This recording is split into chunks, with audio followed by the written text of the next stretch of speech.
மஞ்சள் வந்து ரொம்ப லாங் ப்ராசஸ். ஃபஸ்ட்டு வந்து இது ஸ்டார்டிங்கில் வந்து ஒரு பெரிய வேலையாக தெரியாது. அதுக்கப்புறம் வந்து மஞ்சள் வந்து வெட்டி எடுக்கணும். ஆளுகள் ஊட்டி தான் வெட்டி எடுக்க முடியும். அதை கொஞ்சம் கொஞ்சமாக எடுத்து ஒரு கிட்டத்தட்ட ஒரு 30 ஆள் 40 ஆள் சேர்ந்து அதை எடுத்து அதை வந்து குட்டா போட்டு வேவிக்கணும். பாய்லர் விட்டு வேவிச்சு அந்த அதை எடுத்து ஒரு 10 நாள் 20 நாள் வந்து நல்லா ட்ரை பண்ணணும். வாட்டர் கண்டென்ட் வந்து கிட்டத்தட்ட ஒரு 0.5% அளவுக்கு அதை கொண்டு வந்தால் தான் வந்து மாய்ச்சர் கண்டென்ட் கொண்டு வந்தால் தான் வந்து அது வந்து நெக்ஸ்ட் லெவலுக்கு ப்ரிப்பேர் ஆகும். அதுக்கப்புறம் வந்து போட்டு பாலிஷிங் மிஷினில் போட்டு பாலிஷ் பண்ணணும். பாலிஷ் பண்ணால் நல்லா அப்படியே தங்க மாட்டை அப்படியே ஜொலிக்கும்.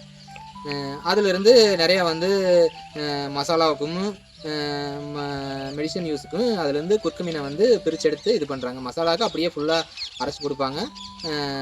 இது மெடிக்கல் பர்பஸ்னால் குர்குமீன் வந்து தனியாக எடுத்து குர்குமீன் யூஸ் பண்ணுவாங்க.